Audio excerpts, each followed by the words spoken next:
There are moments in life when a single question opens a hidden doorway. What is the mystery of contemplation and meditation? Why do ancient teachers call it a science?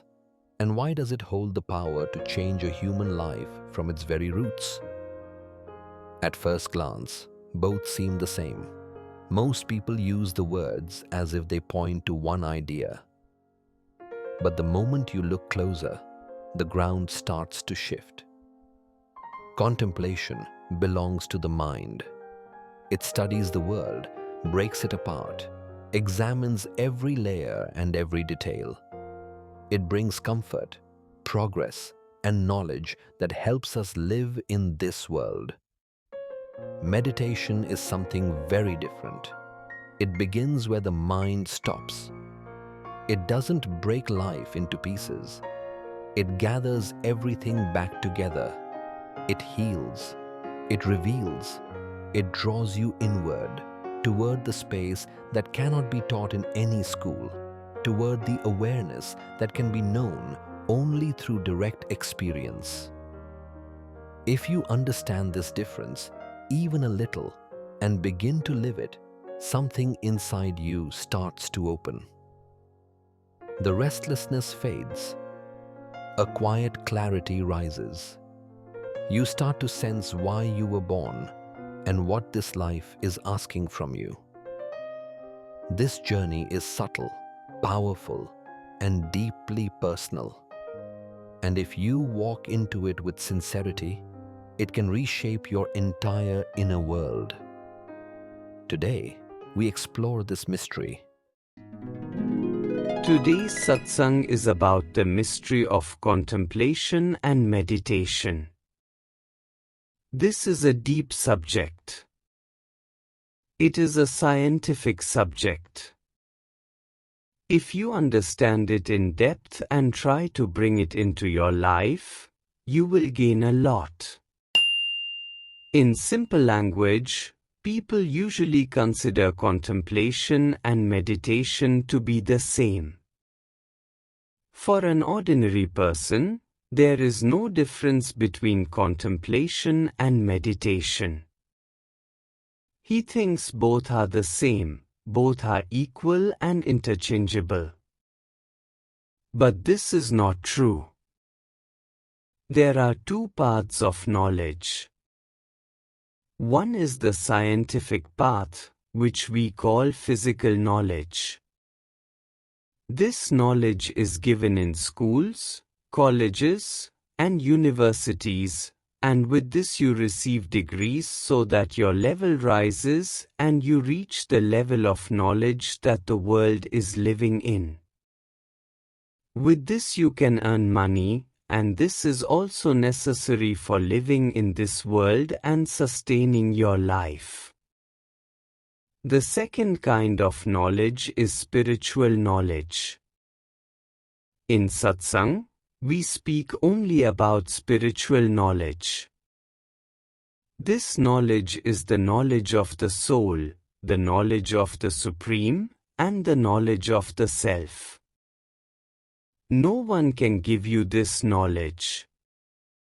It can be explained on the surface, it can be described, but that remains only information. Until you experience this knowledge yourself and walk on this path, you will not have trust in it. But as soon as you try to bring it into your life will change. Peace will arise in your mind. You will understand yourself. You will understand the mystery of the world, the mystery of the universe, and you may even sense why you have taken birth. What is the purpose of your birth? And when you walk on this path yourself, your life will change completely. It will give you peace of mind, it will give you health, and it will teach you the art of living a complete life. But it will not happen only by listening. By listening you can understand, You can understand the science behind it, and you can accept it as true. But until you walk on it yourself, there will be no change in your life, and you will not be able to transform your own life. So first we talk about contemplation. Contemplation is scientific knowledge, it is physical knowledge. Physical knowledge is the knowledge of matter. Science tries to understand every substance with great precision.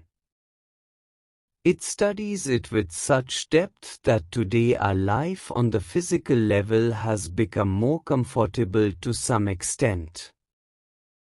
Physical knowledge is the knowledge of matter. To gain this knowledge, a scientist divides matter into tiny parts. He analyzes each and every cell.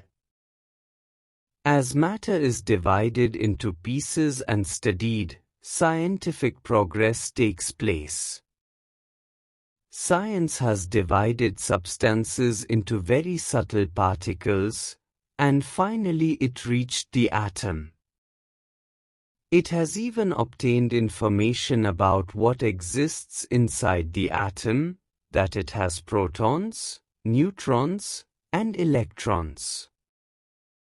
These particles are so subtle that you cannot see them with your eyes. The atom itself cannot be seen with the eyes. To study all this, thousands of scientists keep working. Millions are spent, and after many years of effort, scientists reach a conclusion. In the science of matter, scientists reached the atomic level, and by studying the atom in greater depth, they even created the atom bomb. The atom is such a subtle particle, but when tremendous power was given to it and its particles were separated, the protons, neutrons, and electrons, a huge amount of energy was produced. And from that energy the atom bomb was created, which destroyed Hiroshima and Nagasaki in a moment. So scientific powers can be used for destruction, and they can also be used for the upliftment and improvement of human life. All of this happens through contemplation on the mental level. Science is the science of the mind, and through contemplation, through thought, science progresses. Meditation creates synthesis. Science does analysis. It divides things into small pieces. But meditation is where the mind is not present. This is the no-mind state. This itself is dhyana or meditation. It unites, it brings together, it joins. That is why it is also called yoga. These two are completely different conditions, different paths. Meditation is the inner science. For this inner science, no money is needed. Nor do thousands of people have to work together. This is your personal science. In this, only your own growth happens, and whatever growth you achieve within yourself becomes your personal experience. This is why every person in the world is at a different level. On the scientific side, many people may know the same thing, but spiritually, knowing depends on your personal level. Meditation is the development of consciousness, where the mind does not exist. In our physical body there is consciousness and there is mind. Whatever work the world does, it does through the mind. But spiritual growth happens through the development of consciousness. A person is born with consciousness, and when consciousness leaves the body, life ends. Through the development of consciousness, we can have the vision of the divine. For the development of consciousness, one has to go beyond the mind. If you look within yourself, you will sense your hands, your legs, the organs of your body. Even if you remove all of that, even if you make everything zero, you will still experience that something is inside you. Great philosophers have experienced this. Raman Maharshi experienced it, Socrates experienced it, and this is what is called the witness, this is what is called consciousness. Through the development of this consciousness, we can experience the entire universe. Through the development of consciousness, the divine is experienced, the powers of the universe are also experienced. Consciousness is the witness within you. It is a magnetic power inside you. From this magnetic power, energy arises. And as this power develops, you can take it into the universe, and you can also take it to the lower realms. So to understand this, first understand that you are conscious.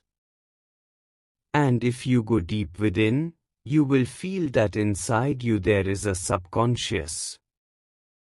If you go further inside, in the state of meditation, you will experience the collective subconscious state. If you go deeper than that, you will experience the cosmic subconscious state. Then you will experience the cosmic conscious state. And if you keep going deeper, you will experience emptiness and great emptiness. When you experience this emptiness within, this is Advait or non-duality. This is the power of the Supreme. When you experience this power, then you are with the Supreme, you are with the power of the cosmos. This emptiness exists everywhere in the universe. This is the power of the divine. In a simple way you can sense this. If you plant a small plant in a pot, you place the plant in soil. You add fertilizer and water, and in 2 or 3 months the plant grows big. A scientist did an experiment on this. For 4 months he kept a record of how much water he gave, how much fertilizer he added, and he measured the weight of everything. After 4 months, when the plant had grown so much that it could not fit in the pot, he weighed it. When he added the total weight of the fertilizer he had used, the water he had given in 4 months, and the weight of the soil, and then he weighed the grown plant, the plant was 10 times heavier than what he had put in. The question is, if that much was never added into the pot, then how did the weight increase 10 times? In the end, the conclusion was that everything happens through the power of the universe. Every form of power exists in the universe, and the plant receives that power and grows. This is the power of emptiness. This is the power of consciousness. When the plant produces a flower, it gives fragrance. In the space of emptiness and universal power there are electric waves. We do not feel them because they are extremely subtle. The flower spreads its fragrance, and bees, even from a long distance, receive that signal and come to the flower. This is all the influence of consciousness and the power of the Supreme. Through this universal power, this power of emptiness, this power of consciousness, Lord Krishna moved the Sudarshan Chakra on his finger. Because the power of consciousness was present with him in a vast and complete form. And with this same power of consciousness, Lord Krishna showed his universal form to Arjuna. Now the body cannot be developed endlessly, but the development of consciousness is limitless. Through the development of consciousness you can reach any place in the universe. A person can also develop consciousness if he becomes without breath, without desire, without craving, and beyond time. When through the method of breath you pull your breath outward, the breath goes out, but the power of consciousness keeps increasing within you. The fewer breaths you take, or when you become breathless, the more the power of consciousness rises within you. This is the state of samadhi or ecstasy, and this is the state of dhyan or meditation. In this state you are beyond time. You are in the timeless. Timeless means where time does not exist. That is why in Sikh Dharma the greeting, Sat Shri Akal, is used. It means the divine is the truth. Shri means worthy of worship. Akal means beyond time. The one who is beyond time is worthy of worship and is truth.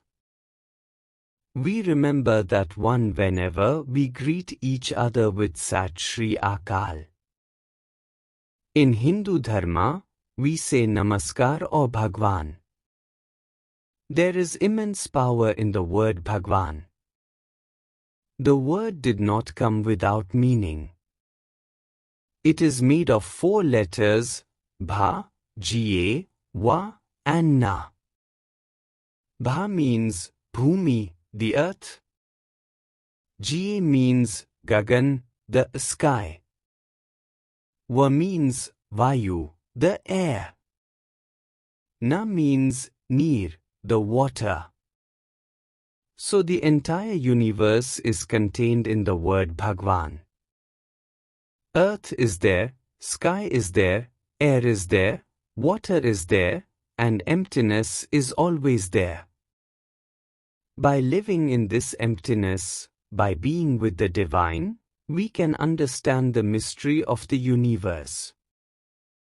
To live in emptiness, no wealth is needed, nor the help of others.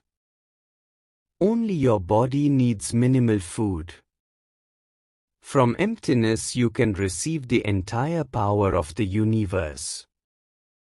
When a seed sprouts, when the shell of the seed breaks, the emptiness inside it and the power within it meet the power of the universe. When these two powers meet, only then does the plant grow. Everywhere there is the power of the universe, the power of emptiness. When the sperm and the ovum meet in the mother's womb, conception takes place. The power of emptiness that exists inside that union meets the power of the universe, and only then does the child slowly grow from a single cell.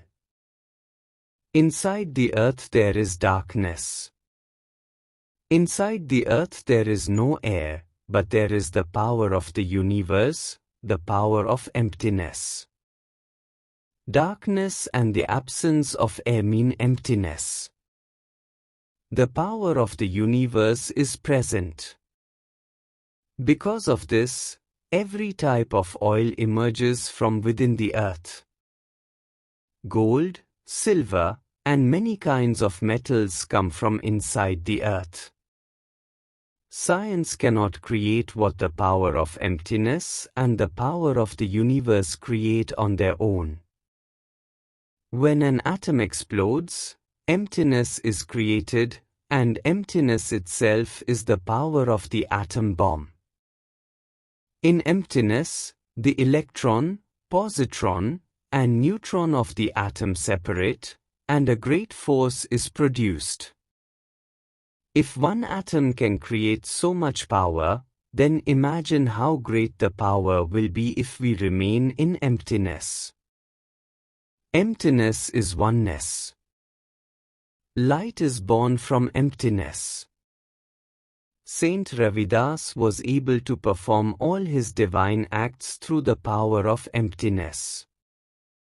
Narad Muni also dissolved his body into emptiness and would appear somewhere else again through that same power.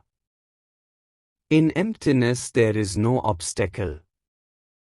Maharshi Aurobindo, whose ashram is in Pondicherry, went deep into spirituality and revealed to the world that in the coming time a person can progress only through consciousness and the power of emptiness. Progress through mental strength is no longer possible. In the power of emptiness there is no resistance. This is the power of the soul. This is oneness. Oneness itself is the form of the divine. Through the development of consciousness and through meditation practice we can reach this power of emptiness. This requires only your own effort. Divine grace is needed. No instruments are needed, and no wealth is needed. Divine grace, your effort, and your strong determination can take you into that state. To understand the power of emptiness, it is very important for us to know about Diogenes. Diogenes spent much of his life in this power of emptiness.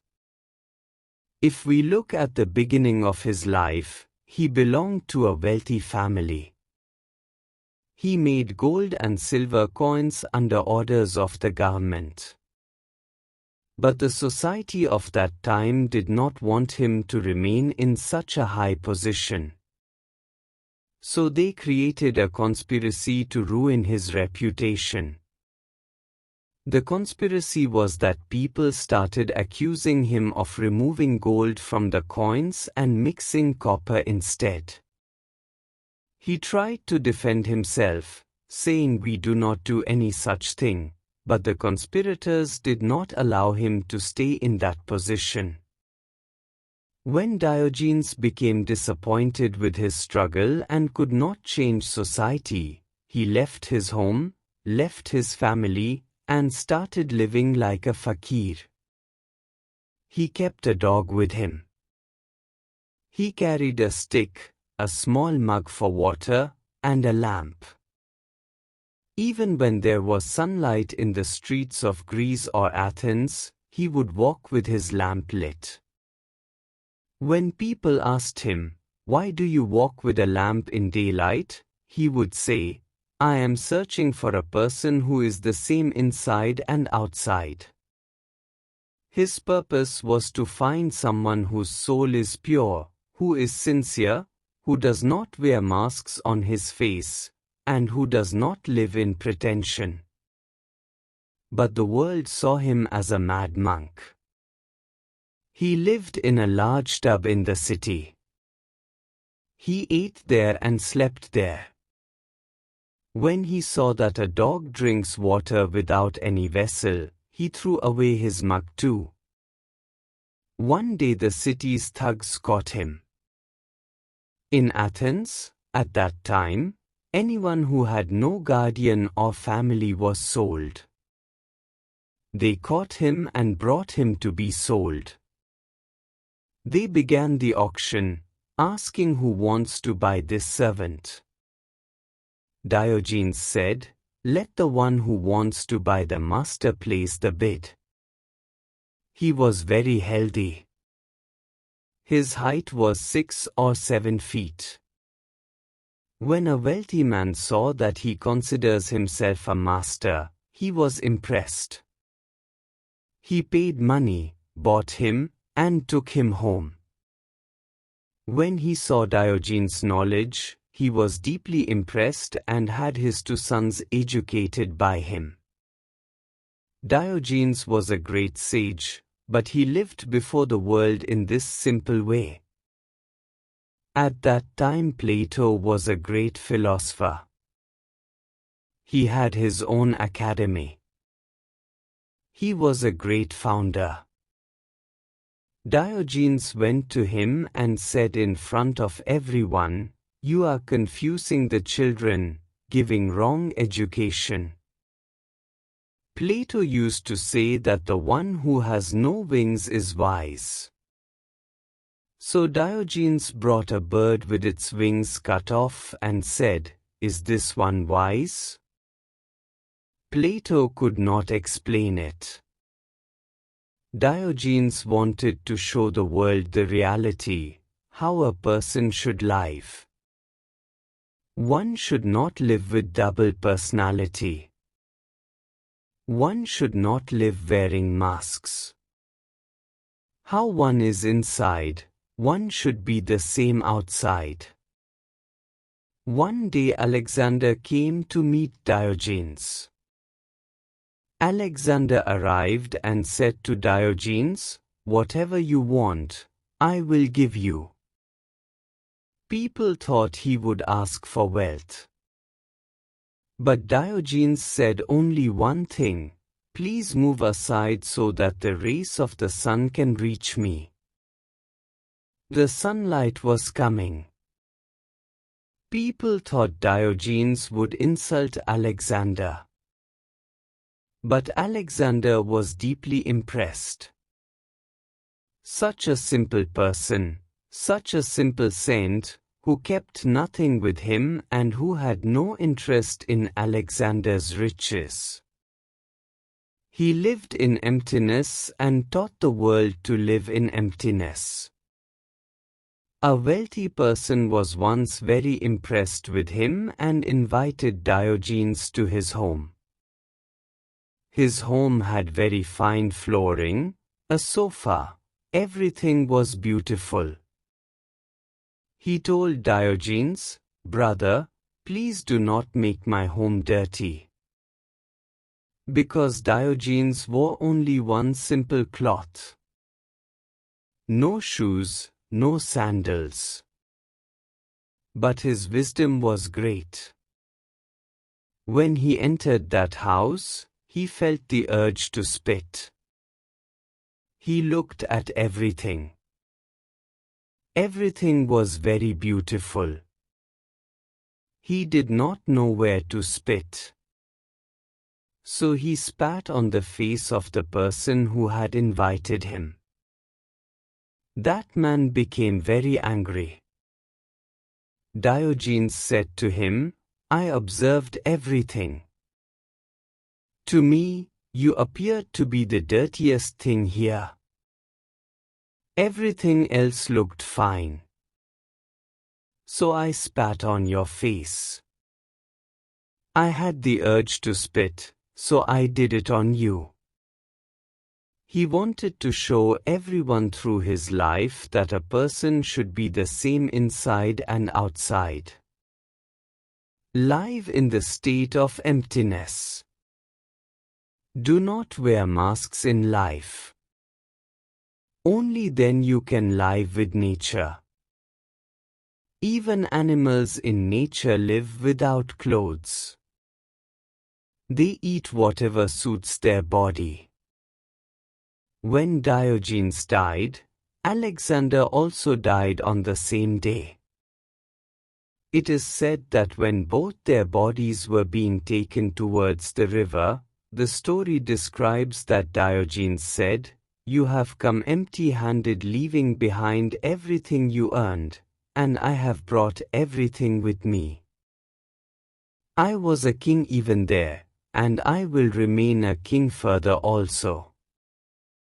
He had told his followers, if I die, throw my body away and keep a stick beside me, the same stick I used to carry.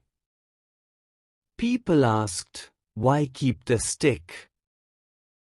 His very natural answer was, when animals see the stick, they will not come to eat me. And when their fear ends, only then they will eat me. His purpose was to show that in life, if you have no fear, you can do anything. If you keep fearing, you will do nothing. After his death, a tall statue was built for him in Athens, and a dog was placed with him because he lived like animals, without any show, living in emptiness. According to him, to live in emptiness is to live in the universe. If you do not remain in emptiness, you cannot remain with the divine. So the life of Diogenes was only to bring light to society, to show how one must live in reality. That is what he tried to teach, and he lived that way himself. His teaching was to live with nature, to grow in wisdom, and to have no fear of anyone. Whether it is a king or a wealthy person, if you see that someone is not on the right path, then without hesitation act according to what arises naturally in you. This is the great method of walking on the path of emptiness. He chose a very extreme path. But even if we adopt a medium path while living in society, we can still remain with the divine and rise in life. So in the end I want to say this, worldly or scientific people create methods by spending wealth. But if you move in the direction of meditation and create emptiness within yourself, then you become one with the universe, and great powers will arise in you, powers that cannot even be described. Because all powers come from the universe, and the universe is emptiness. If we remain in emptiness without any desire and live surrendered to the divine, then only can we reach that great state and become one with the divine. Thank you.